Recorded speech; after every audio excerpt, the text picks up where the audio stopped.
دعا افضل ترین عبادت ہے۔ دعا اللہ سبحانہ تعالیٰ کے قرب کا ذریعہ ہے۔ دعا میں انسان اللہ تعالیٰ سے جب مناجات کرتا ہے تو اپنے دل کے غم، دکھ اور تکلیف کی فریاد کر رہا ہوتا ہے، اپنی محتاجگی اور اپنی بیچارگی کا اظہار کر رہا ہوتا ہے۔ ساری بڑائی اللہ سبحانہ تعالیٰ کے لیے ہے، اور بندہ تو کمزور ہے، بندہ تو محتاج ہے، فقیر ہے، ضرورت مند ہے۔ ہم اپنی زندگی کے ہر مرحلے میں دعاؤں کے محتاج ہوتے ہیں۔ اللہ سبحانہ تعالیٰ سے مانگنا کبھی ختم نہیں ہوتا، ہر حال میں مسلسل جاری رہتا ہے۔ یہ اپنے رب کے ساتھ ایک دلی تعلق کا نام ہوتا ہے۔ اس لیے جب ہم یہ محسوس کرتے ہیں کہ ہمارا رب قریب ہے، ہمارا رب ہمیں جواب دیتا ہے، تو پھر ہمیں زیادہ سے زیادہ دعا کرنے کا شوق پیدا ہوتا ہے ہمارے اندر، اور ہمیں زیادہ سے زیادہ اس بات کی طلب اور تڑپ ہوتی ہے کہ ہم اپنے رب سے خوب خوب مانگیں۔ تو ہمارا رب ہمارے قریب ہے، ہمارا رب ہماری پکار کا جواب دیتا ہے۔ ارشاد باری تعالیٰ ہے، ان ربی قریب مجیب۔ اس کو پورے احساس کے ساتھ، شوق کے ساتھ، محبت کے ساتھ کہیں، ان ربی قریب مجیب، پورے یقین کے ساتھ، تاکہ آپ کی دعاؤں کے اندر ایک اثر پیدا ہو جائے، دعائیں قبول ہو جائیں۔ دعا مانگنے کے آداب میں سے یہ ہے کہ انسان سب سے پہلے اللہ سبحانہ تعالیٰ کی حمد و ثنا بیان کرے۔ ابن مسعود رضی اللہ عنہ کہتے ہیں، جب کوئی آدمی اللہ سے سوال کرنے کا ارادہ کرے، یعنی دعا مانگنے کا ارادہ کرے، نیت کرے، تو پہلے وہ اللہ کی ایسی حمد و ثنا بیان کرے جو اس کے لائق ہے، پھر نبی صلی اللہ علیہ وسلم پر درود بھیجے، اس کے بعد دعا کرے۔ تو گویا پہلے اللہ تعالیٰ کی تعریف، پھر درود شریف، اور پھر اپنی حاجت اور اپنا سوال۔ بس اس طرح کرنے سے ممکن ہوگا کہ وہ کامیاب ہو جائے، یعنی اس کی دعا پوری ہو جائے۔ مسند احمد کی ایک روایت میں آتا ہے، رسول اللہ صلی اللہ علیہ وسلم نے ایک آدمی کو نماز میں دعا کرتے ہوئے سنا کہ اس نے نہ اللہ عز و جل کا ذکر کیا اور نہ ہی نبی صلی اللہ علیہ وسلم پر درود پڑھا، یعنی جو آخر میں ہم اتحیات میں پڑھتے ہیں۔ تو رسول اللہ صلی اللہ علیہ وسلم نے فرمایا، اس نے جلد بازی سے کام لیا۔ پھر اسے بلایا اور اسے اور دوسروں سے فرمایا، جب تم میں سے کوئی شخص نماز پڑھے تو پہلے اپنے رب کی تعریف و ثنا کرے۔ تو ہم نماز شروع کرتے ہیں اللہ اکبر کہہ کر، تو سب سے پہلے ہاتھ باندھ کر کیا کرتے ہیں؟ سبحانک اللہم و بحمدک و تبارک اسمک و تعالی جدک، اللہ تعالیٰ کی تسبیح بیان کرتے ہیں، حمد کرتے ہیں، اللہ تعالیٰ کی بڑائی بیان کرتے ہیں۔ اس کے بعد سورۃ الفاتحہ پڑھتے ہیں، تو وہاں بھی اللہ تعالیٰ کی سب سے پہلے حمد و ثنا کرتے ہیں، اللہ تعالیٰ کی صفات کا ذکر کرتے ہیں، پھر اس کے بعد دعا مانگتے ہیں۔ اسی طرح جب ہم نماز کا اختتام کر رہے ہوتے ہیں تو نماز کے اختتام پر بھی ہم اللہ تعالیٰ کی تعریف کے بعد پھر ہم درود شریف پڑھتے ہیں، اور نماز کے بالکل آخری حصے میں پھر جتنی چاہیں دعائیں مانگیں، پھر دعائیں قبول بھی ہوتی ہیں۔ تو یہ نماز کے اینڈ پر، یعنی پہلے حمد و ثنا، اللہ کا ذکر، تسبیحات، جیسے رکوع میں تسبیح، اور پھر رکوع سے اٹھتے ہوئے اللہ تعالیٰ کی تعریف، اور پھر مختلف یعنی ارکان ادا کرتے ہوئے بار بار اللہ اکبر کا کہنا، اور پھر اس کے بعد یہ کہ جب سارے کام پورے ہو جاتے ہیں تو پھر اللہ تعالیٰ سے مانگا جاتا ہے کہ اللہ تعالیٰ تو ہمیں عطا کر۔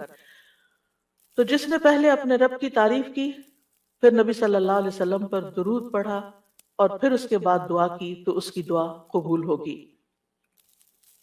جہاں تک اللہ سبحانہ تعالیٰ کی تعریف کا، حمد و ثنا کا تعلق ہے، تو اس میں ہم قرآن مجید کی طرف اگر رجوع کریں تو سب سے بہترین ثنا اور دعا اور اللہ تعالیٰ کی تعریف کا آغاز سورۃ الفاتحہ سے ہوتا ہے۔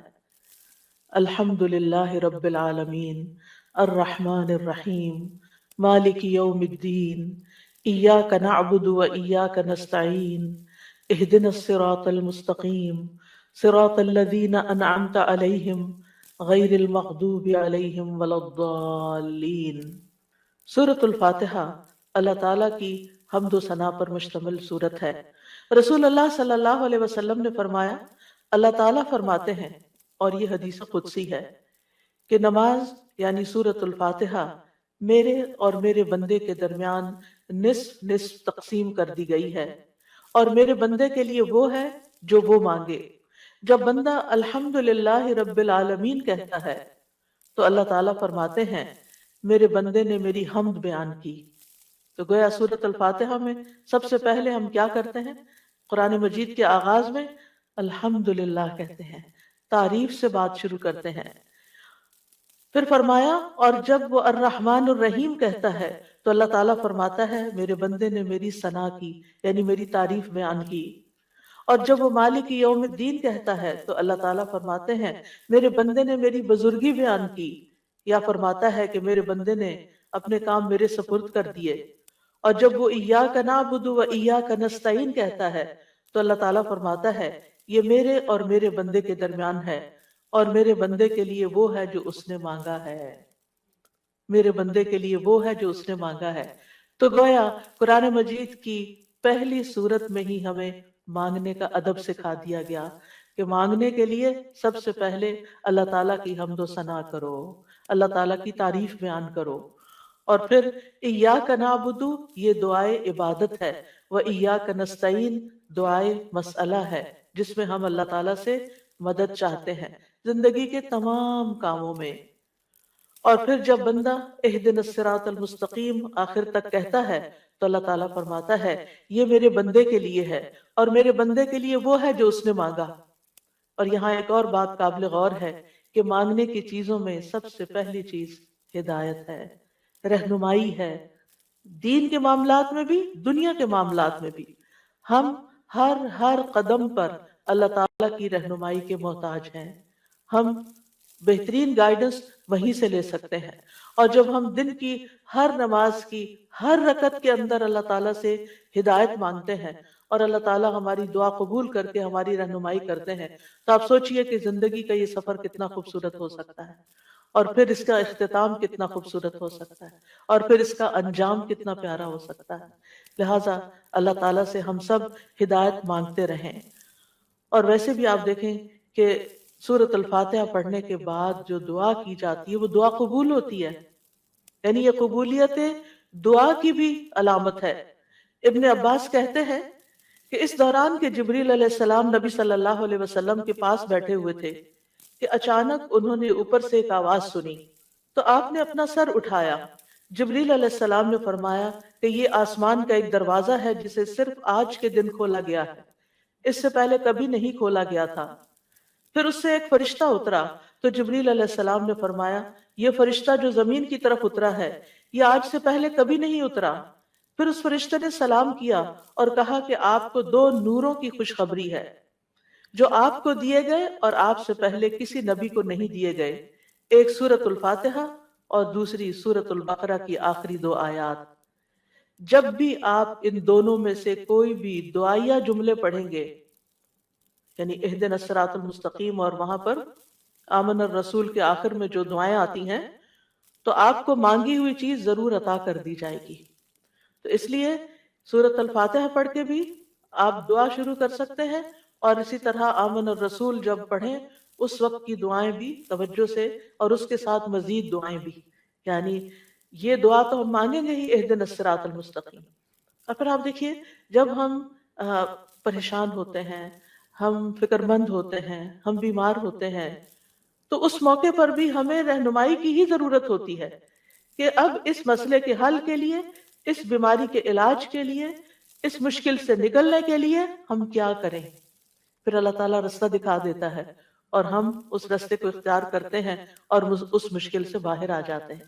تو اس لیے انسان کو ان دونوں چیزوں پر پورا اعتماد ہونا چاہیے۔ اور پھر آپ دیکھیے کہ حمد ہوتی کیا ہے؟ حمد اصل میں اللہ تعالیٰ کی تعریف کے لیے لفظ استعمال ہو رہا ہے یہاں پر، یعنی محبت اور تعظیم کے ساتھ اللہ تعالیٰ کا کامل وصف بیان کرنا، اللہ تعالیٰ کی تعریف بیان کرنا، کیونکہ اللہ تعالیٰ اپنی ذات، اپنی صفات، اپنے افعال، یہ 3 لفظ یاد رکھیے گا، اپنی ذات، اپنی صفات اور اپنے افعال یعنی کاموں میں کامل ہے، پرفیکٹ ہے۔ اس کے علاوہ کوئی اور ایسا نہیں کہ جس کے اندر کمال ہو، یہ کمال صرف اللہ تعالیٰ کے لیے ہے۔ اس لیے تعریف بھی اللہ ہی کی، فَلِلَّهِ الْحَمْدُ رَبِّ السَّمَاوَاتِ وَرَبِّ الْأَرْضِ رَبِّ الْعَالَمِينَ، کہ سب تعریف اللہ ہی کے لیے ہے جو آسمانوں کا رب ہے، زمین کا رب ہے اور سارے جہان والوں کا رب ہے، کیونکہ اسی نے سب کو پیدا کیا، زمین و آسمان اور جو کچھ ان کے بیچ میں ہے۔ اور پھر یہ کہ ہر نعمت جو ہمیں ملی اسی کی طرف سے، سب چیزوں کو پیدا کرنے والا خالق وہ، ہمارا بھی خالق وہ، اور پھر اس کے بعد ہمارا مالک بھی وہ، ہمارا رازق بھی وہ، جو کچھ بھی ہمارے پاس ہے، وَمَا بِكُم مِّن نِعْمَةٍ فَمِنَ اللَّهِ، اسی کی طرف سے ہے، اس لیے سب تعریف بھی اسی کی۔ جب سب کچھ دیا اس نے تو پھر شکر بھی اسی کا ادا کرنا چاہیے۔ اور پھر آپ دیکھیے کہ ہدایت کا سبب جو کتاب اللہ ہے وہ بھی اللہ نے ہمیں دی، لہٰذا اس پر بھی اللہ تعالیٰ کی تعریف، تو اللہ تعالیٰ نہ صرف یہ کہ دنیا میں بلکہ آخرت میں بھی تعریف کا حقدار ہے۔ الحمدللہ الذی لہ ما فی السماوات وما فی الارض ولہ الحمد فی الآخرہ وہو الحکیم الخبیر۔ سب تعریف اللہ کے لیے ہے کہ جو کچھ آسمانوں میں ہے اور جو کچھ زمین میں ہے سب اسی کا ہے، اور آخرت میں بھی سب تعریف اسی کے لیے ہے، وہی کمال حکمت والا، ہر چیز کی خوب خبر رکھنے والا ہے۔ اور پھر اللہ تعالیٰ کی صفات کا جو ذکر ہے کہ کیوں نہ اس کی تعریف کی جائے، کیونکہ وہ تو مہربان ہے، رحمان اور رحیم ہے، اور اللہ تعالیٰ کی 100 رحمتیں ہیں جن میں سے صرف ایک اس دنیا کے لیے، باقی 99 آخرت کے لیے، اس لیے تعریف دنیا میں بھی اللہ کی اور آخرت میں بھی۔ اور پھر مالک یوم الدین بھی وہی ہے کہ جس دن ہمارے اعمال کا فیصلہ ہوگا، اس لیے تعریف اسی کی کہ اس نے یہ فیصلہ اپنے ہاتھ میں رکھا ہے، اور پھر ہم اسی کی عبادت کرتے ہیں۔ جس رب کی اتنی صفات ہوں پھر اس کی عبادت کیوں نہ کی جائے، اور اسی سے ہم مدد چاہتے ہیں، اور سب سے پہلے ہدایت چاہتے ہیں، اور پھر انعام یافتہ لوگوں میں شامل ہونا چاہتے ہیں، ان لوگوں میں نہیں جن پر رب ناراض ہے، اور ان میں بھی نہیں کہ جو بھٹکے ہوئے لوگ ہیں۔ تو سورۃ الفاتحہ میں جہاں دعا کا ادب بیان ہو رہا ہے وہاں اللہ تعالیٰ کی صفات کا بھی ذکر ہے، کیونکہ فَلِلَّهِ الْأَسْمَاءُ الْحُسْنَى فَادْعُوهُ بِهَا، سب اچھے اچھے نام اللہ کے ہیں، لہٰذا ان ناموں کے ساتھ اس کو پکارو، یعنی اس کی صفات بیان کر کے، اس کی تعریف کر کے اس کو پکارو۔ نبی صلی اللہ علیہ وسلم جب صبح کے وقت اٹھتے تھے اور تہجد کی نماز شروع کرتے تھے تو اس وقت سب جو ہاتھ باندھ کر دعا پڑھتے تھے، یعنی اذا قام من اللیل یتہجد قال، اس وقت کیا پڑھتے؟ اللہم لک الحمد، اللہ سب تعریف تیرے ہی لیے ہے، انت قیم السماوات والارض ومن فیہن ولک الحمد لک ملک السماوات والارض ومن فیہن ولک الحمد انت نور السماوات والارض ولک الحمد انت الحق ووعدک الحق ولقاؤک حق وقولک حق والجنت حق والنار حق والنبیون حق ومحمد صلی اللہ علیہ وسلم حق والساعۃ حق۔ اس کے بعد دعا کرتے اللہم لک اسلمت وبک آمنت وعلیک توکلت وإلیک انبت وإلیک خاصمت وإلیک حاکمت فاغفر لی ما قدمت وما اخرت وما اسررت وما اعلنت انت المقدم وانت المؤخر لا الہ الا انت۔ یہ تھا آپ کے دعا مانگنے کا انداز، کتنی زیادہ پہلے اللہ تعالیٰ کی تعریف کی، اور پھر اس کے بعد اپنا آپ اللہ تعالیٰ کے سپرد کیا، اور آخر میں جو سب سے زیادہ یعنی معصوم عن الخطا ہے نبی صلی اللہ علیہ وسلم، جن کی کوئی غلطیاں ہی نہیں، کوئی گناہ ہی نہیں، وہ کیا مانگ رہے ہیں؟ ایک چیز مانگ رہے ہیں، کیا؟ فاغفر لی ما قدمت وما اخرت وما اسررت وما اعلنت، اللہ تو مجھے بخش دے، میرے اگلے پچھلے پوشیدہ اور ظاہری گناہوں کو معاف کر دے، تو ہی پہلے تھا اور تو ہی آخر میں ہوگا، تیرے سوا کوئی معبود نہیں۔ نبی صلی اللہ علیہ وسلم کے تہجد کے وقت کی اس دعا سے ہمارے لیے سیکھنے کی کیا بات ہے کہ دعا کا ایک بڑا حصہ کس پر مبنی ہونا چاہیے؟ اللہ تعالیٰ کی تعریف پر مبنی ہونا چاہیے، لیکن ہم نے کبھی یہ دعا کا سلیقہ سیکھا ہی نہیں، اللہ تعالیٰ کی یہ تعریف کبھی اس طرح کی ہی نہیں۔ ہمیں صرف اپنا آپ ہی یاد رہتا ہے، صرف اپنے مسائل یاد رہتے ہیں، صرف اپنی پریشانیوں کا ذکر رہتا ہے. اللہ تعالیٰ کی حمد و ثنا ہم بھولے رہتے ہیں. اور پھر یہ کہ اللہ سبحانہ و تعالیٰ کی حمد و ثنا کا حق ادا نہیں ہو سکتا جتنی بھی ہم کریں. اس لیے جو اللہ کے پیارے بندے ہوتے ہیں وہ اللہ تعالیٰ کی حمد و ثنا میں زیادہ وقت لگاتے ہیں. تو آج سے جو سیکھنے کی بات ہے، جو ٹیک ہوم میسج ہے، وہ یہ کہ ہم اگر چاہتے ہیں کہ اللہ تعالیٰ ہماری مشکلات آسان کریں، ہمیں بخش دیں دنیا میں بھی اور آخرت میں بھی، تو پھر اللہ کی تعریف بیان کریں، اللہ کی توحید بیان کریں، اللہ تعالیٰ کی حمد بیان کریں، اللہ تعالیٰ کی تکبیر بیان کریں، اللہ تعالیٰ کی تسبیح بیان کریں. اور پھر ہم دیکھتے ہیں کہ قیامت کے دن اللہ تعالیٰ نبی صلی اللہ علیہ وسلم کو سفارش کرنے سے پہلے اپنی حمد سکھائیں گے. یعنی ایک تو دنیا کے دعائیں ہیں نا جو دنیا میں ہم مانگتے ہیں، اور آخرت میں اس بات کی دعا کہ اللہ تعالیٰ آپ حساب کتاب قائم کر دیں، یہ بھی ایک دعا ہوگی نا. یہ سفارش ایک دعا ہے، لیکن اس سفارش سے پہلے کیا ہوگا؟ یعنی قیامت کے دن جب لوگ پریشان ہوں گے، انبیاء کے پاس جائیں گے تو انبیاء ان کو آگے بھیجتے جائیں گے حتیٰ کہ لوگ محمد صلی اللہ علیہ وسلم کے پاس آئیں گے. تو حدیث میں آتا ہے کہ وہ کہیں گے تم سب محمد صلی اللہ علیہ وسلم کے پاس جاؤ، اللہ نے ان کے اگلے پچھلے سب گناہ معاف فرما دیے ہیں. تو وہ سب میرے پاس آئیں گے تو میں سب کو لے کر اللہ کی بارگاہ میں حاضر ہونے کی اجازت چاہوں گا. اجازت ملنے پر سجدے میں گر پڑوں گا. عاجزی دیکھیے، ہمبلنس دیکھیے. اور جب تک اللہ چاہے گا میں سجدے میں ہی رہوں گا. یعنی جتنا اللہ پسند کرے گا اتنی دیر میں جھکا ہی رہوں گا. ہمارے سجدے کیسے ہوتے ہیں؟ ٹھونگے مار رہے ہوتے ہیں اوپر نیچے، بس تھوڑی سی ایکسرسائز. حکم ہوگا اے محمد اپنا سر سجدے سے اٹھاؤ، مانگو دیے جاؤ گے، کہو سنا جائے گا، اور سفارش کرو تمہاری سفارش قبول کی جائے گی.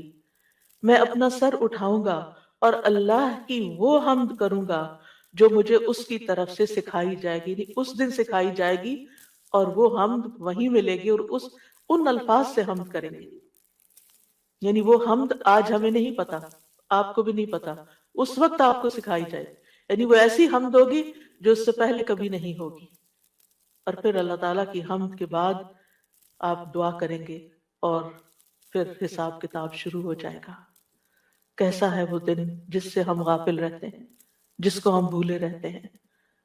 اگر اس دن کی فکر لگ جائے تو دنیا کی ساری پریشانیاں ختم ہو جائیں، سارے دکھ دور ہو جائیں، سارے مسئلے ہی ختم ہو جائیں، کوئی مسئلہ ہی نہ رہے.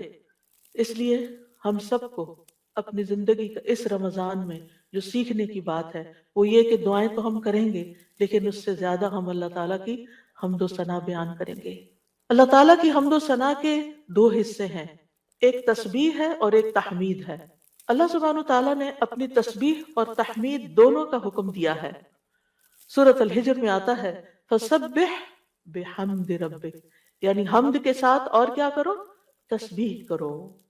وَقُم مِّنَ السَّاجِدِينَ، اور سجدہ کرنے والوں میں سے ہو جائیں. سورۃ النصر میں آتا ہے فسبح بحمد ربک واستغفرہ انہ کان توابا. آپ اپنے رب کی حمد کے ساتھ اس کی تسبیح کیجئے اور اس سے بخشش طلب کیجئے، یقیناً وہ بڑا توبہ قبول کرنے والا ہے. سورۃ الواقعہ میں آتا ہے فسبح بسم ربک العظیم. سورۃ الاعلی میں آتا ہے سبح اسم ربک الاعلی، یعنی باقاعدہ تسبیح کا حکم دیا گیا ہے. ایک اور جگہ آتا ہے وسبح بحمد ربک بالعشی والابکار، صبح و شام اپنے رب کی حمد کے ساتھ تسبیح کیجئے. اللہ تعالیٰ اہل ایمان کو بھی حکم دیتے ہیں، مجھے اور آپ کو بھی حکم دیتے ہیں یا ایھا الذین آمنوا اذکروا اللہ ذکرا کثیرا وسبحوہ بکرۃ واصیلا.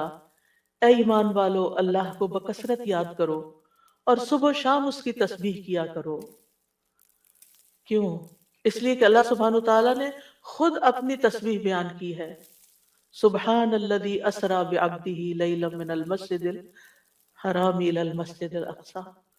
فرشتے اس کی تسبیح بیان کرتے ہیں یسبحون بحمد ربہم. انبیاء اس کی تسبیح بیان کرتے ہیں، رسول اللہ صلی اللہ علیہ وسلم اللہ تعالیٰ کی تسبیح بیان کرتے تھے، کائنات کی ہر چیز اللہ کی تسبیح بیان کر رہی۔ وَإِن مِّن شَيْءٍ إِلَّا يُسَبِّحُ بِحَمْدِهِ وَلَٰكِن لَّا تَفْقَهُونَ تَسْبِيحَهُم، یہ زمین جس پر ہم بیٹھے ہیں یہ بھی اللہ کی تسبیح کرتی ہے، یہ آسمان جس کو ہم دیکھتے ہیں وہ بھی اللہ کی تسبیح کرتا ہے، ایک ایک ذرہ اللہ کی تسبیح کر رہا ہے، ایک ایک ذرہ، الیکٹرونز اور پروٹونز بھی اللہ کی تسبیح کر رہے ہیں، ہر چیز اللہ کی تسبیح میں ہے، اور اہل ایمان بھی اللہ کی تسبیح کرتے ہیں، پھر ہم تسبیح کیوں نہ کریں؟ کیا چیز ہمیں روکے ہوئے ہے؟ کس وجہ سے ہم تسبیح میں کوتاہی کرتے ہیں؟ ایک اور جگہ پر آتا ہے کہ تسبح لہ السماوات السبع والارض ومن فیہن، ساتوں آسمان اور زمین اس کی تسبیح کرتے ہیں اور جو بھی ان میں ہے، پرندے بھی اللہ کی تسبیح بیان کرتے ہیں، بجلی کی کڑک بھی اللہ کی تسبیح بیان کرتی ہے، داؤد علیہ السلام کے ساتھ پہاڑ اور پرندے بھی تسبیح کیا کرتے تھے، فرشتے بھی تسبیح کرتے ہیں، اور حاملین عرش اللہ سبحانہ وتعالیٰ کی ہر وقت تسبیح و تحمید میں لگے رہتے ہیں، الذین یحملون العرش ومن حولہ یسبحون بحمد ربہم، کیا زبردست کام ہے ان کا، جن کو سب سے اعلیٰ ترین ڈیوٹی دی گئی ہے کہ وہ عرش الہی کو اٹھا کے رکھے، وہ فرشتے جو عرش اٹھائے ہوئے ہیں اور جو اس کے ارد گرد ہیں، سب اپنے رب کی حمد کے ساتھ اس کی تسبیح بیان کرتے ہیں، قیامت کے دن بھی وہ ایسا ہی کریں گے، وَتَرَى الْمَلَائِكَةَ حَافِّينَ مِنْ حَوْلِ الْعَرْشِ يُسَبِّحُونَ بِحَمْدِ رَبِّهِمْ، اس دن آپ دیکھیں گے کہ فرشتے عرش کے گرد حلقہ باندھے اپنے رب کی تعریف کے ساتھ تسبیح کر رہے ہیں، اور عبادت کے آغاز میں بھی اور اختتام پر بھی، دن کے آغاز پر بھی اور دن کے اختتام پر بھی ہمیں تسبیح کا حکم ہے۔ تمام مخلوقات کے رزق کی کنجی ہے تسبیح، اللہ تعالیٰ کے محبوب ترین کلمات ہیں سبحان اللہ والحمد للہ ولا الہ الا اللہ واللہ اکبر۔ اللہ سبحانہ وتعالیٰ کو ہم سے زیادہ کوئی چیز محبوب نہیں، رسول اللہ صلی اللہ علیہ وسلم نے فرمایا ہم سے بڑھ کر کوئی چیز اللہ تعالیٰ کو زیادہ محبوب نہیں، لہذا تسبیح اور حمد دونوں ہی ہونی چاہیے۔ تسبیح سے تقدیر بھی بدل جاتی ہے، یونس علیہ السلام کو کس بنا پر اتنی بڑی مشکل سے نجات ملی، فلولا ان کان من المسبحین للبث فی بطنہ الی یوم یبعثون، اگر یہ بات نہ ہوتی کہ وہ تسبیح کرنے والوں میں سے تھا تو یقیناً وہ اس کے پیٹ میں یعنی مچھلی کے پیٹ میں اس دن تک رہتا جس میں لوگ اٹھائے جائیں گے، یعنی اگر وہ تسبیح نہ کرتے تو اس مشکل سے نجات نہ ملتی۔ تو بہت سی مشکلات سے نجات کا ذریعہ ہے تسبیح کرنا، اور وہ اپنی تسبیح میں کیا پڑھتے تھے، لا الہ الا انت سبحانک انی کنت من الظالمین۔ یہ تسبیح دل کی گھٹن اور سینے کی تنگی کا علاج بھی ہے، جب حالات مشکل ہو جائیں، دل غم سے بھر جائیں، سینے کے اندر گھٹن محسوس ہونے لگے، کوئی چیز اچھی نہ لگے تو تسبیح شروع کر دیں، لوگوں کی باتیں آپ کو پریشان کریں تو تسبیح شروع کر دیں۔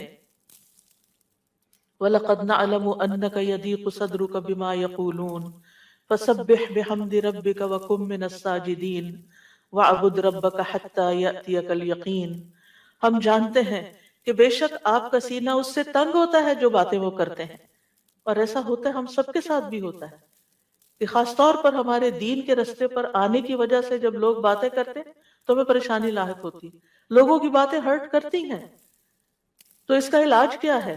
اس کا علاج اپنے آپ کو ڈیفینڈ کرنا نہیں ہے، اپنی صفائیاں بیان کرنا نہیں ہے، جواباً اٹیک کرنا نہیں ہے، بد اخلاقی کے جواب میں بد اخلاقی کوئی نیکی نہیں ہوتی، اس کے جواب میں اپنے رب کی طرف رجوع کرنا ہے، اس کی تسبیح کرنی، اللہ تو پاک ہے، میں تو گناہگار ہوں، مجھ پہ اگر لوگ باتیں کرتے بھی ہیں تو میرا قصور ہو سکتا ہے، لیکن ساری پاکی تو تیرے ہی لیے ہے، ساری تعریف تو تیرے ہی لیے ہے۔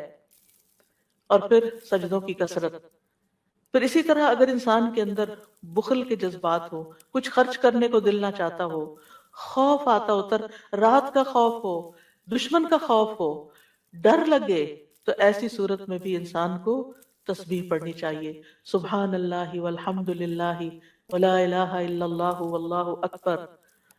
اور ویسے بھی ایک دفعہ سبحان اللہ اور الحمدللہ کہنے سے زمین و آسمان بھر جاتا ہے، اتنا بڑا اجر و ثواب ہے اس کا یعنی معمولی چیز نہیں ہے۔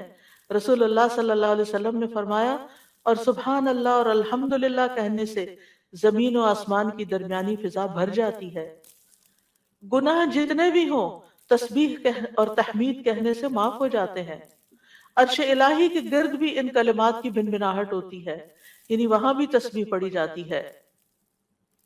تسبیح پڑھنے والوں کے چہروں پر رونق آ جاتی ہے، حمد سے خیر و برکات نصیب ہوتی ہیں۔ امام ابن قیم کہتے ہیں جو ہمیشہ تسبیح کرتا ہے اس کے چہرے کے خطوط چمک اٹھتے ہیں، یعنی اس کا چہرہ روشن ہو جاتا ہے، اور جو ہمیشہ حمد پڑھتا ہے اس کے اوپر مسلسل خیرات و برکات اترتی رہتی ہیں۔ تو دونوں چیزیں مل جائیں تو چہرے کی رونق بھی ملے گی اور اس کے ساتھ ساتھ اللہ تعالیٰ کی طرف سے رحمتیں بھی آئیں گی۔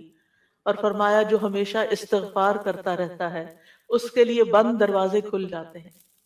جن چیزوں میں رکاوٹ آئی ہوئی ہوتی، ہم اکثر شکایت کرتے رہتے ہیں اس چیز میں بندش ہے، اس میں بندش ہے، ان ساری بندشوں کا علاج تسبیح و تحمید میں ہے، لیکن ہم بھولے رہتے ہیں، ہم صرف پریشان رہتے ہیں اور پریشان ہو کر ذکر کرنا بھی بھول جاتے ہیں۔ اور یہ تو دنیا کے فائدے ہیں نا، لیکن قیامت کے دن میزان میں یہ کلمات بہت بھاری ہوں گے۔ آپ صلی اللہ علیہ وسلم نے ایک موقع پر اپنے ہاتھ سے 5 کا اشارہ کیا کہ یہ میزان میں بہت بھاری ہوں گے، کس قدر بھاری ہوں گے، اور پھر فرمایا سبحان اللہ والحمد للہ ولا الہ الا اللہ واللہ اکبر۔ اور 5ویں چیز، مسلمان کا فوت ہونے والا نیک بیٹا، اس کا باپ ثواب کی امید کے ساتھ اس پر صبر کرے، تو یہ 5ویں چیز ہے۔ یعنی اگر کسی والد یا والدہ یا والدین دونوں کا جوان بیٹا فوت ہو جائے اور وہ نیک بھی ہو، جس سے یہ توقع ہو کہ ہمارے مرنے کے بعد وہ ہمارے لیے دعائیں کرے گا، لیکن انسان اللہ کی خاطر صبر کر لیتا ہے، تو یہ صبر میزان میں بہت زیادہ وزنی ہو جائے گا۔ اور قیامت کے دن سب سے زیادہ بہترین بندے وہ ہوں گے جو دنیا میں سب سے زیادہ حمد کرنے والے ہوں گے۔ اللہ کی تسبیح اور تحمید کے مسنون کلمات بھی ہیں جو نبی صلی اللہ علیہ وسلم نے خود سکھائے۔ آپ صرف اتنا بھی پڑھ سکتے ہیں، سبحان اللہ سبحان اللہ سبحان اللہ۔ آپ نے دیکھا ہوگا کچھ لوگوں کی گفتگو کا تکیہ کلام ہوتا ہے سبحان اللہ، ہر دوسری بات میں وہ سبحان اللہ کہہ رہے ہوتے ہیں۔ اور خاص طور پر سبحان اللہ سورج طلوع ہونے اور غروب ہونے سے پہلے 100 بار پڑھا جائے تو یہ 100 اونٹوں سے زیادہ بہتر ہے۔ پھر اسی طرح سبحان اللہ کا مطلب کیا ہے کہ اللہ تعالیٰ پاک ہے، کس چیز سے؟ ہر نقص سے اور ہر عیب سے، ہر شبیہ سے، ہر مثیل سے، یعنی اس کا نہ کوئی اس جیسا ہے، نہ کوئی اس کی مثال ہے، اور کوئی یعنی ہر ایک میں نقص ہے، صرف اللہ ہی کامل ہے۔ تو اس کے کمال کی وجہ سے، یعنی وہ کامل ذات ہے، اس کے اندر کسی قسم کی کوئی کمی نہیں، کوئی عیب نہیں، کوئی خرابی نہیں، کوئی نقص نہیں۔ تو ہم جب کہتے ہیں سبحان اللہ تو اللہ تعالیٰ کو ہر طرح کے نقص سے پاک قرار دیتے ہیں، اور اس کے کمال میں بھی کوئی نقص نہیں، یعنی اللہ سبحانہ وتعالیٰ میں کوئی عیب نہیں، اور پھر یہ کہ وہ کامل ہے اور اس کے کمال میں کوئی کمی نہیں، کچھ بھی کمی نہیں، یہ بھی تسبیح کا معنی ہوتا ہے۔ اور پھر یہ کہ اللہ سبحانہ وتعالیٰ ہر کمی سے، کوتاہی سے، اور ان سارے جھوٹے خیالات اور گمانوں سے جو لوگ اس کے بارے میں رکھتے ہیں ان سب سے پاک ہے، اور کوئی اللہ سبحانہ وتعالیٰ کی طرف ہم کوئی شر بھی منسوب نہیں کرتے، اللہ تعالیٰ ہر طرح کے شر سے بھی پاک ہے۔ تو یہ اللہ تعالیٰ کی بڑائی کا ایک کلمہ ہے۔ ایک شخص نے حضرت علی رضی اللہ عنہ سے پوچھا کہ سبحان اللہ کیا ہے؟ انہوں نے کہا یہ اللہ کی بڑائی کی تعظیم ہے۔ سبحان اللہ کلمہ توحید بھی ہے، ایمان کا رکن بھی ہے۔ ابن قیم کہتے ہیں تسبیح اللہ سبحانہ وتعالیٰ کی ثنا اور تعریف ہے، یہ تعظیم پاکیزگی اور تنزیہ پر مشتمل ہے۔ فرشتے مسلسل اس کی تسبیح کرتے ہیں، رکتے ہی نہیں۔ تمام کائنات، حیوانات، جمادات، نباتات، ریت کے ذرات، پانی کے قطرے، ہوائیں، بجلیاں، ہر چیز اس کی تسبیح کر رہی ہے، اور یہ تسبیح دنیا کی زندگی ختم ہونے سے ختم نہیں ہو جائے گی۔ جب قیامت آئے گی تو ہر چیز ٹوٹ پھوٹ جائے گی نا، یہ کائنات اس طرح نہیں رہے گی جیسے ہے، لیکن تسبیح ختم نہیں ہوگی، وہ پھر بھی جاری رہے گی. اور مومن جب جنت میں پہنچیں گے تو ان کا ذکر کیا ہوگا؟ تسبیح ہی ہوگی، اللہ تعالیٰ کی حمد و ثنا ہی ہوگی. تو نماز بھی اللہ کے لیے ہوتی ہے، دعا بھی اللہ تعالیٰ سے کی جاتی ہے. اسی طرح تسبیح بھی صرف اللہ کی ہوتی ہے. آپ کسی انسان کی تسبیح نہیں کر سکتے. وہ کہتے ہیں تم کس کی تسبیح پڑھ رہے ہو، کسی کی بھی نہیں پڑھنی چاہیے، کیونکہ کوئی پاک ہے ہی نہیں. ہم سب خطا کار ہیں، ہم سب سے غلطیاں ہوتی ہیں. تو اس لیے یہ بھی صرف اور صرف خالصتاً اللہ کے لیے. اور کلمہ سبحان جو ہے یہ اللہ کے سوا کسی کے لیے نہیں بولا جا سکتا. یہ نام بھی نہیں رکھنا چاہیے بچوں کا. اگر کوئی بھول کے رکھ چکا ہے تو اس کو تھوڑا سا آلٹر کر لیں، سبحان رکھ لیں. ٹھیک ہے، سبحان نام نہیں رکھتے. یہ نام میں نے سنا تھا کہیں کسی نے رکھا ہوا تھا. تو سبحان جو ہے یہ یعنی ہر عیب سے پاک یہ کیسے ہو سکتا ہے کوئی؟ صرف یہ تو اللہ تعالیٰ ہی کی صفت ہے. تو اس لیے اللہ تعالیٰ ہی پاک ہے اور اس کے سوا کسی کی پاکی بیان نہیں کی جا سکتی کہ وہ بالکل پاک انسان ہے، پیور ہے. نہیں، سب کے اندر کوئی نہ کوئی کمی بیشی ہوتی ہے. تسبیح کے دوسرے مسنون الفاظ ہیں سبحان اللہ و بحمدہ. اس میں سبحان اللہ کے ساتھ حمد کا بھی ذکر کر دیا گیا.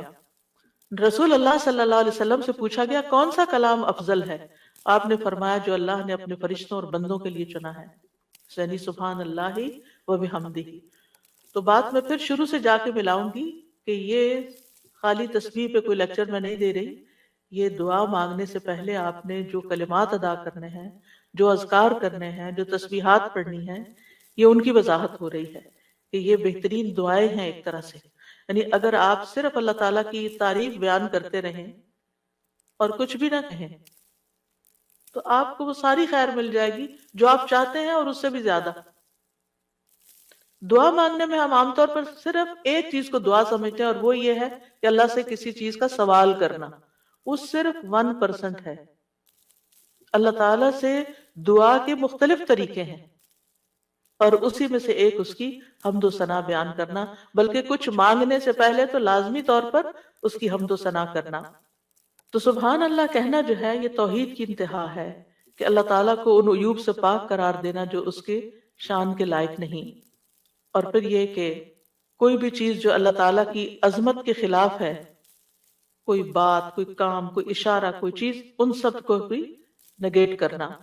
اب اس میں آپ دیکھیں کہ ہم ایک طرف سبحان اللہ کہتے ہیں کہ اللہ تعالیٰ ہر عیب سے پاک ہے، دوسری طرف کہتے ہیں وہ بحمدہ اور اس کی تعریف بیان کرتا ہوں. یعنی ایک میں ہم نگیٹ کرتے ہیں ہر برائی کو، اس سے ہر عیب کو، اور دوسرے میں ہم اس کی صفات بیان کرتے ہیں، اس کی تعریف کرتے ہیں. تو تعریف مکمل ہی تب ہوتی ہے جب آپ تسبیح بھی کریں اور حمد بھی کریں. تو سبحان اللہ کو الحمدللہ کے ساتھ ملا کر پڑھنے کی فضیلت زیادہ ہے. یعنی ویسے تو آپ صرف تسبیح سبحان اللہ سبحان اللہ سبحان اللہ بھی کہہ سکتے ہیں، لیکن یہ عادی بات ہے. لیکن جب آپ کہتے ہیں سبحان اللہ و بحمدہ تو ابن تیمیہ کہتے ہیں کہ تسبیح تحمید کا ساتھی ہے، یہ ساتھ ہی آنی چاہیے، یعنی تعریف بھی ساتھ ہونی چاہیے. تیسرا ورژن ہے سبحان اللہ و بحمدہ سبحان اللہ العظیم. پاک ہے اللہ اپنی حمد کے ساتھ، پاک ہے اللہ جو بہت عظمت والا ہے. رسول اللہ صلی اللہ علیہ وسلم نے فرمایا 2 کلمے ایسے ہیں جو زبان پر ہلکے ہیں، میزان میں بہت بھاری ہیں اور رحمان کو بہت محبوب ہیں، اور وہ ہیں سبحان اللہ و بحمدہ سبحان اللہ العظیم. اور اس میں بھی ہم دیکھتے ہیں کہ اللہ تعالیٰ کی پاکی بھی بیان ہو رہی ہے، تعریف بھی ہو رہی ہے، اور اس کی عظمت کا بھی بیان ہے. یہاں ایک اور چیز کا اضافہ ہو گیا، یعنی وہ اتنا عظیم ہے کہ ہماری عقل اس تک پہنچ ہی نہیں سکتی، ہم اس کی عظمت کا احاطہ ہی نہیں کر سکتے. ابن جریر کہتے ہیں العظیم سے مراد وہ ہستی ہے جس کی مخلوق تعظیم بجا لاتی ہے، اس سے ہیبت رکھتی ہے، اس سے ڈرتی ہے. یعنی اتنی عظیم، یعنی ہم یہ کیوں کہتے ہیں سبحان اللہ العظیم؟ اللہ تعالیٰ کے تو بہت سے نام ہیں، بہت سی صفات ہیں. یہ اصل میں ہم اپنی کم مائگی کا اعتراف کر رہے ہوتے ہیں کہ اللہ آپ اتنے بڑے ہیں کہ ہم تو آپ کی تعریف کا حق ہی ادا نہیں کر سکتے.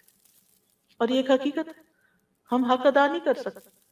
ہم اللہ تعالیٰ کی عظمت کو پا ہی نہیں سکتے، وہ ہمارے گمان سے کہیں بڑا ہے، یعنی جتنا بڑا آپ اس کو خیال کریں وہ اس سے بھی آگے، وہ اپنی ذات میں بھی عظیم ہے اور اپنی صفات میں بھی عظیم ہے۔ پھر ایک اور ورژن ہے سبحان اللہ والحمد للہ ولا الہ الا اللہ واللہ اکبر، اللہ پاک ہے، اسی کی تعریف ہے، اس کے علاوہ کوئی معبود نہیں ہے اور اللہ سب سے بڑا ہے۔ نبی صلی اللہ علیہ وسلم نے فرمایا جب تم سبحان اللہ کہو گے تو اللہ تعالیٰ کہے گا تم نے سچ کہا، جب تم الحمدللہ کہو گے تو اللہ تعالیٰ فرمائے گا تم نے سچ کہا، جب تم لا الہ الا اللہ کہو گے تو اللہ تعالیٰ فرمائے گا تم نے سچ کہا، جب تم اللہ اکبر کہو گے تو اللہ تعالیٰ فرمائے گا تم نے سچ کہا۔ لیکن ہم نے کبھی آج تک سوچا کہ ہم جو کہہ رہے ہیں اللہ تعالیٰ کیا جواب دے رہے ہیں؟ سبحان اللہ والحمد للہ ولا الہ الا اللہ واللہ اکبر، یعنی ایک طرف ہم اللہ تعالیٰ کو پاک قرار دیتے ہیں، پھر اس کی تعریف بیان کرتے ہیں اس کی تمام صفات کمال و جمال کے ساتھ، پھر اللہ تعالیٰ کی توحید بیان کرتے ہیں لا الہ الا اللہ کہہ کر، اور پھر اللہ اکبر کہہ کر کیا کہتے ہیں کہ اللہ تعالیٰ سب سے بڑا معبود ہے، سب سے بڑا ہے۔ یعنی سب سے بڑے کا کیا مطلب ہے؟ جن بھی چیزوں سے ہم امپریس ہو جاتے ہیں، جن کی بڑائی اور ہیبت ہمارے دل میں آ جاتی ہے، جن کے بارے میں ہمارا یہ عقیدہ یہ خیال بن جاتا ہے کہ یہ بڑی چیز ہے، اللہ ان سب سے بڑا ہے۔ یعنی اللہ کے مقابلے میں یا اللہ سے بڑھ کر کسی اور کی بڑائی ہے ہی نہیں، اور ہمارے دل میں بھی نہیں ہونی چاہیے، وہ نکل جانی چاہیے۔ جب ہم اللہ اکبر کہتے ہیں تو ہمیں واقعی اس کو اللہ کو بڑا مانتے ہوئے کہنا چاہیے، صرف زبان سے الفاظ نہیں دہرانے۔ یعنی بعض اوقات ہم کسی کے پاس بہت دولت دیکھتے ہیں یا سنتے ہیں کہ اچھا اتنا، ایسے ہی کسی کے بارے میں وہ گزرتے گزرتے میں نے دیکھا کہ ان کے پاس فلاں چیز 500 کروڑ کی ہے، ان کا اچھا اب کتنے ہی لوگ ہوں گے کہ جو دیکھ دیکھ کے واو کر رہے ہوں گے کہ 500 کروڑ، اوئے ہوئے ہوئے۔ ایسی یہ انسان کی کمزوری ہے، اپنے جیسے انسانوں کے پاس اگر کوئی چیز دیکھتا ہے، اگر آپ کہیں کہ فلاں کے پاس ایک گھر بھرا ہوا سونے کا ہے، اچھا ہم دوسروں کے مال و دولت سے امپریس ہو جاتے ہیں۔ پھر اسی طرح ہم کسی کے علم، کسی کی ڈگریاں، اس کے پاس 4 PhD ہے، اچھا ہم متاثر ہو جاتے ہیں، فلاں اتنا بڑا، فلاں یونیورسٹی کا پروفیسر ہے، فلاں سائنٹسٹ ہے، فلاں شاعر ہے، فلاں ڈاکٹر ہے۔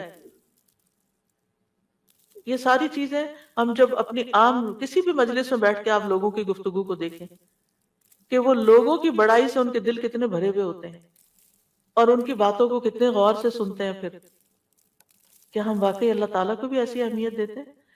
اور اسی عظمت کے احساس کے ساتھ ہم اللہ تعالیٰ کی تعریف کر رہے ہوتے ہیں، یہ صرف الفاظ دہرا رہے ہوتے ہیں؟ تو اللہ سبحانہ و تعالیٰ سب عقل رکھنے والوں سے بڑی عقل رکھتا ہے، سب حکمت والوں سے بڑا حکیم ہے، سب رزق رکھنے والوں سے بڑا رازق ہے، غنی ہے، القدیر ہے، العزیز ہے، الرحیم ہے۔ پھر ایک اور ورژن ہے تسبیح کا، سبحان اللہ و بحمدہ استغفر اللہ و اتوب الیہ۔ میرے خیال ہے ایک ہمارا کارڈ بھی ہے تسبیحات کا، اویلیبل ہے الحمدللہ، اچھا پیچھے موجود ہے، تو آپ یہ کارڈ ضرور لے لیجئے، اور اس کارڈ سے کم از کم یہ سارے ورژنز آپ کو انشاءاللہ مل جائیں گے کہ مختلف الفاظ میں ہم اللہ تعالیٰ کی تسبیح کرتے رہیں جو ہمیں رسول اللہ صلی اللہ علیہ وسلم نے سکھائے ہیں، ہمیں وہ پتہ ہونے چاہیے۔ ہم اگر ہمیں یاد نہیں، ہمیں سیکوینس نہیں معلوم، سیکوینس تو ہم نے خود ہی بنایا ہے، یعنی ہم پھر مس کر جاتے ہیں نا جب کوئی چیز رینڈملی پڑھ رہے ہوتے ہیں ادھر ادھر سے، لیکن جب ایک چیز آپ کے سامنے ہوگی تو اس کو بھی اس طرح نہیں پڑھنا کہ بس ایک پنسورے کی طرح بس آپ اس کو ایک وظیفے کی کتاب بنا لیں، اس کو بھی ٹھہر ٹھہر کے پڑھنا ہے، محسوس کر کر کے پڑھنا ہے کہ اللہ واقعی بڑا ہے۔ تو پانچواں جو ورژن ہے وہ ہے سبحان اللہ و بحمدہ استغفر اللہ و اتوب الیہ۔ میں اللہ کی پاکیزگی بیان کرتا ہوں، اس کی حمد کے ساتھ میں اللہ سے بخشش کا طلبگار ہوں اور اسی کی طرف رجوع کرتا ہوں۔ حضرت عائشہ کہتی ہیں کہ رسول اللہ صلی اللہ علیہ وسلم کثرت سے یہ فرمایا کرتے تھے، سبحان اللہ و بحمدہ استغفر اللہ و اتوب الیہ۔ حضرت عائشہ کہتی ہیں میں نے پوچھا اے اللہ کے رسول میں آپ کو دیکھتی ہوں آپ بکثرت یہ پڑھتے رہتے ہیں۔ تو آپ نے فرمایا میرے رب نے مجھے خبر دی ہے کہ میں جلد ہی اپنی امت میں ایک نشانی دیکھوں گا، اور جب میں اس کو دیکھ لوں تو بکثرت کہوں، یعنی اللہ تعالیٰ کی طرف سے مجھے حکم ملا ہے، وہ نشانی میں دیکھ چکا ہوں۔ اذا جاء نصر اللہ والفتح ورأيت الناس يدخلون في دين الله افواجا فسبح بحمد ربك واستغفر۔ اب یہاں ایک اور چیز کا اضافہ ہوگا، تسبیح بھی، حمد بھی، اور پھر استغفار بھی۔ اور اسی پر تو اللہ تعالیٰ کی حمد و ثنا کے ساتھ ہمیں استغفار بھی کرنا چاہیے، ساری مشکلات انشاءاللہ آسان ہو جائیں گی۔ چھٹی تسبیح، سبحان اللہ و بحمدہ عدد خلقہ ورضا نفسہ وزنۃ عرشہ ومداد کلماتہ۔ پاکیزگی ہے اللہ کی اس کی تعریفوں کے ساتھ، اس قدر جتنی کہ اس کی مخلوق ہے، اتنی کہ وہ اس سے راضی ہو جائے، اور اس کے عرش کے وزن کے برابر، اور اس قدر جتنی کہ اس کے کلمات کی روشنائی ہے۔ رسول اللہ صلی اللہ علیہ وسلم حضرت جویریہ کے پاس سے نکلتے ہیں صبح کی نماز ادا کرنے کے لیے، وہ اپنی جائے نماز پر بیٹھی ہوئی تھی، پھر دن چڑھے واپس انہی کے پاس تشریف لاتے ہیں، وہ وہیں بیٹھی ہوئی تھی۔ آپ نے فرمایا جس وقت میں تمہارے پاس سے گیا ہوں تم اسی طرح بیٹھی ہو؟ انہوں نے عرض کیا جی ہاں۔ نبی صلی اللہ علیہ وسلم نے فرمایا میں نے تمہارے بعد ایسے 4 کلمات 3 بار کہے ہیں کہ اگر تمہارے آج کے کہے ہوئے کلمات کو ان کے ساتھ وزن کیا جائے تو ان کلمات کا وزن زیادہ ہوگا، اور وہ ہیں سبحان اللہ و بحمدہ عدد خلقہ ورضا نفسہ وزنۃ عرشہ ومداد کلماتہ۔ اللہ سبحانہ وتعالیٰ کی حمد و ثنا، سبحان اللہ و بحمدہ، تسبیح حمد کے ساتھ، کتنی دفعہ؟ عدد خلقہ، اس کی مخلوقات کی تعداد کے برابر، یعنی جتنی بھی اللہ کی مخلوقات ہیں، آپ جانتے ہیں کتنی ہیں؟ گن سکتے ہیں؟ گن ہی نہیں سکتے۔ اگر ہم صرف اپنی انگلی کا ایک پور لگائیں مٹی کے اوپر اور اس کے ساتھ جتنے ذرات آئیں ہم وہ بھی نہیں گن سکتے، ہم وہ بھی نہیں گن سکتے۔ اور ہر ذرے کے اندر، ہر ایٹم کے اندر پھر الیکٹران پروٹون وغیرہ جو کچھ ہے اس کو گننا چاہیں تو گن ہی نہیں سکتے، ہم نہیں گن سکتے۔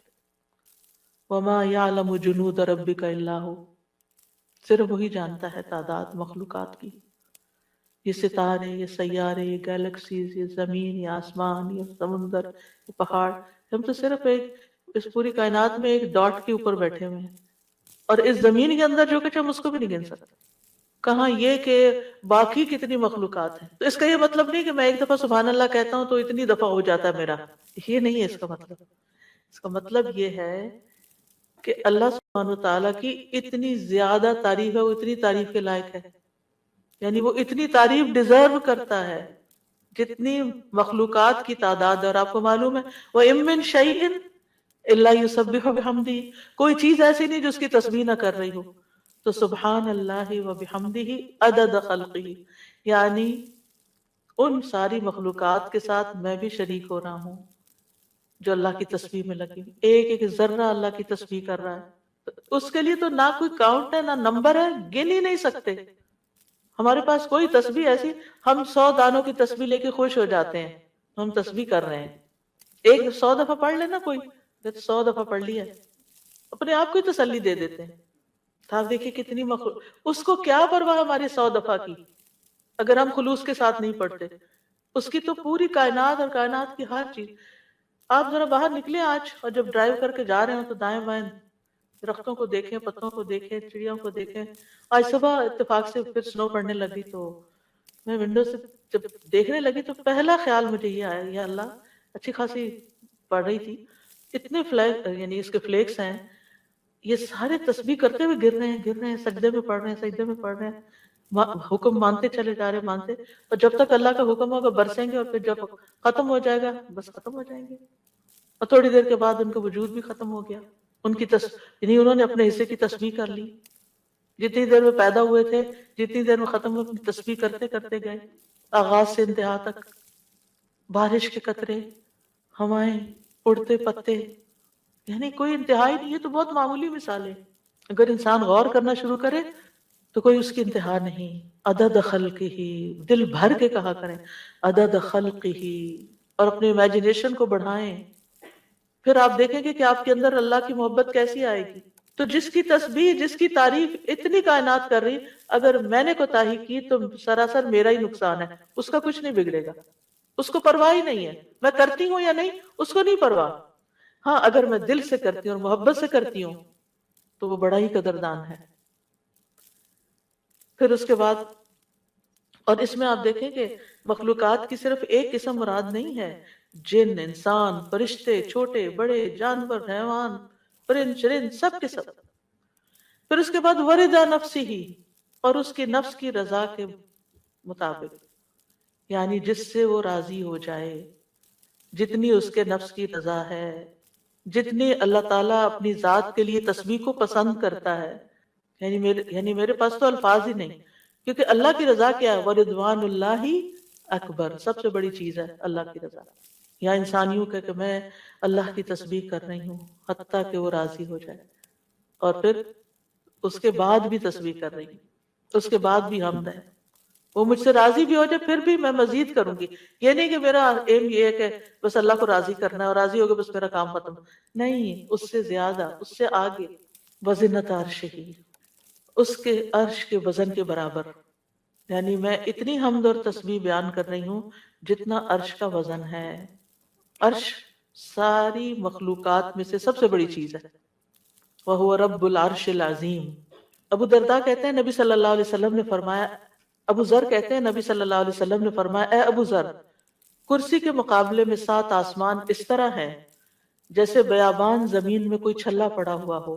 پھر کرسی کے مقابلے میں عرش کا حجم اتنا ہے جیسے اس چھلے کے مقابلے میں بیابان کا وجود ہے. سبحان اللہ. اگر کرسی جو وسع کرسی السماوات والارض ہے، اس کی حیثیت اتنی ہے عرش کے سامنے جیسے زمین و آسمان کی کرسی کے سامنے، تو پھر عرش کتنا بڑا ہوگا. اور آپ کو معلوم ہے کہ اس کی مقدار کو اللہ کے سوا کوئی نہیں جانتا. تمام مخلوقات سے اونچا ہے وہ.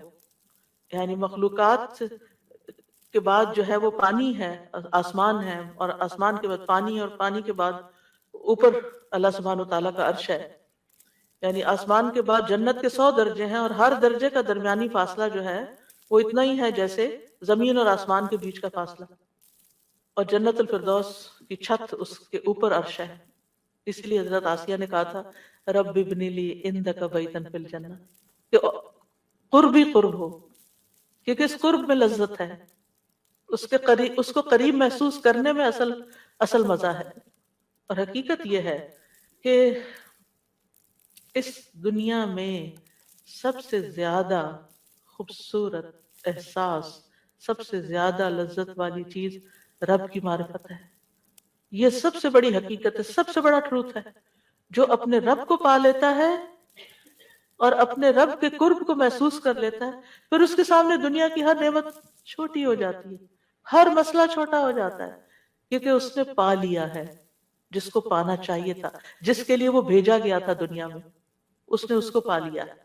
تو بہرحال اللہ تعالیٰ کے عرش کے وزن کے برابر اس کی حمد و ثنا.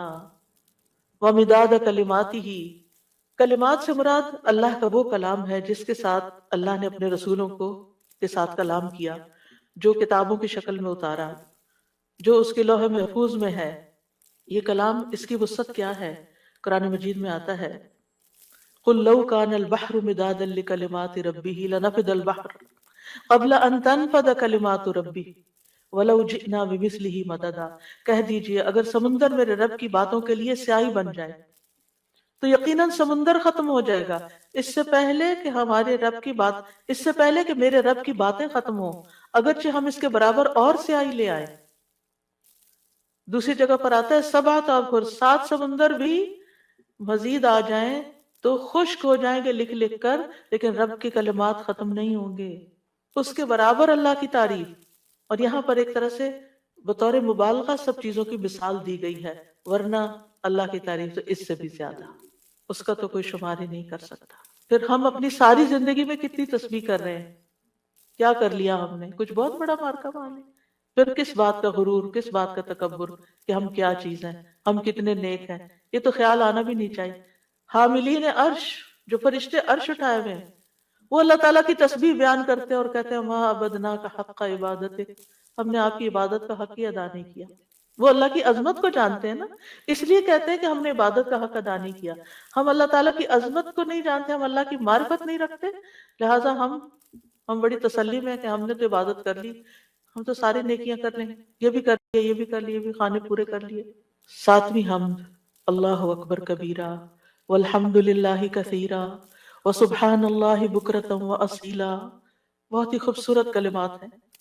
اللہ سب سے بڑا ہے، بہت بڑا، اور تمام تعریف اللہ کے لیے ہے، بہت زیادہ، اور تسبیح اللہ ہی کے لیے ہے صبح اور شام۔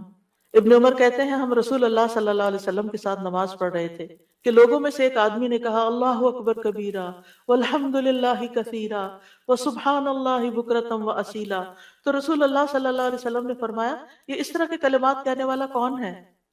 تو لوگوں کی جماعت میں سے ایک آدمی نے عرض کیا اللہ کے رسول میں ہوں۔ آپ نے فرمایا کہ مجھے تعجب ہوا کہ اس کے لیے آسمان کے دروازے کھول دیے گئے، یعنی ان کلمات کے لیے جو اس محبت اور شوق سے اس نے پڑھے۔ ابن عمر کہتے ہیں میں نے ان کلمات کو پھر کبھی بھی نہیں چھوڑا۔ افسوس کہ ہمیں زندگی میں بڑی دیر سے پتہ چلا ہے، اور جو ہم نے دعائیں رٹی ہوئی ہیں نا ان کو ہم آٹو پہ لگا کے شروع کر دیتے ہیں اور بھول جاتے ہیں کہ ہم بھی اللہ اکبر کہہ کے سب سے پہلے ہاتھ باندھ کر اللہ کی تکبیر بیان کریں۔ لیکن انشاءاللہ اگر کوشش جاری رہی تو عادت بھی ہو جائے گی۔ وہ کہتے ہیں جب سے میں نے رسول اللہ صلی اللہ علیہ وسلم سے یہ بات سنی کہ اس کے لیے آسمان کے دروازے کھول دیے گئے، میں نے اس کو چھوڑا ہی نہیں، اور ہم نے کبھی اس کو پڑھا ہی نہیں۔ علم ہونے اور نہ ہونے میں بہت بڑا فرق ہے۔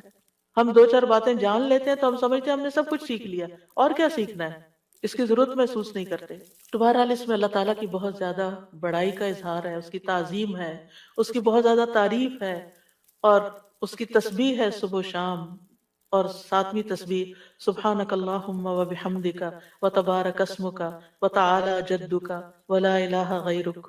اے اللہ تو پاک ہے اپنی تعریف کے ساتھ، تیرا نام بڑی برکت والا ہے، تیری بزرگی بلند و برتر ہے، تیرے علاوہ کوئی الہ نہیں۔ رسول اللہ صلی اللہ علیہ وسلم نے فرمایا بے شک اللہ کو سب سے زیادہ محبوب کلام یہ ہے کہ بندہ یوں کہے سبحانک اللہم و بحمدک و تبارک اسمک و تعالی جدک و لا الہ غیرک۔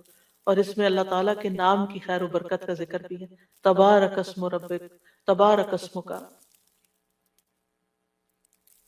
پھر آٹھویں تسبیح سبحان اللہ لا شریک لہ لہ الملک و لہ الحمد وہو علی کل شیء قدیر لا حول ولا قوة الا باللہ سبحان اللہ و بحمدہ۔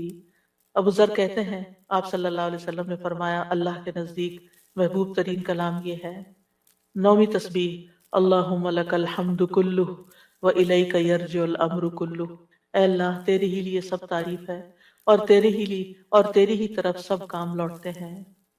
ایک عرابی نے کہا کہ مجھے کوئی دعا سکھا دے جس سے مجھے فائدہ پہنچے، تو آپ نے اس کو یہ دعا سکھا دی اللہم لک الحمد کلہ، ساری ہی تعریف تیرے لیے، وَإِلَيْكَ يَرْجُ الْأَمْرُ كُلُّ، سارے معاملات تیرے ہی حضور پیش ہوتے ہیں، یعنی تعریف کا حقدار بھی تو ہی ہے۔ اور اس کے بعد یہ کہ ہمارے اعمال ہوں یا کام ہوں یا جو بھی معاملات ہوں سب کے سب تیرے ہی پاس جا رہے ہیں۔ دسویں تعریف اللہم ربنا لک الحمد ملء السماوات وملء الارض وملء ما شئت من شیء بعد۔ اے اللہ، اے ہمارے رب، تیرے ہی لیے ہر قسم کی تعریف ہے جس سے کہ آسمان بھر جائیں، زمین بھر جائے، اور ہر وہ چیز بھر جائے جسے تو چاہے کہ وہ بھر جائے۔ رسول اللہ صلی اللہ علیہ وسلم یہ دعا مانگا کرتے تھے، اور یہ دعا جو ہے اس میں اللہ تعالیٰ کی حمد ہے جس کی کوئی تعریف نہیں، جس کو کوئی شمار نہیں کر سکتا۔ اور پھر سبحان اللہ عدد ما خلق، آپ سب بھی پڑھیے میرے پیچھے، سبحان اللہ عدد ما خلق، سبحان اللہ ملء ما خلق، سبحان اللہ عدد ما فی الارض والسماء، سبحان اللہ ملء ما فی السماء والارض، سبحان اللہ ملء ما خلق، سبحان اللہ عدد ما احصا کتابہ، وسبحان اللہ ملء کل شیء۔ میں اللہ کی پاکیزگی بیان کرتا ہوں، ان چیزوں کی گنتی کے برابر جو زمین و آسمان میں ہیں، میں اللہ کی اتنی پاکیزگی بیان کرتا ہوں جس سے وہ چیزیں بھر جائیں جو آسمان و زمین میں ہیں۔ کیا کہا؟ اتنی پاکیزگی بیان کرتا ہوں کہ جس سے ہر وہ چیز بھر جائے جو آسمان اور زمین میں ہے۔ اتنی بھر بھر کے میں تعریف کر رہا ہوں اللہ کی۔ میں اللہ کی پاکیزگی بیان کرتا ہوں جس سے اس کی مخلوقات بھر جائیں۔ میں اللہ کی پاکیزگی بیان کرتا ہوں ان چیزوں کی گنتی کے برابر جن کو اس نے اپنی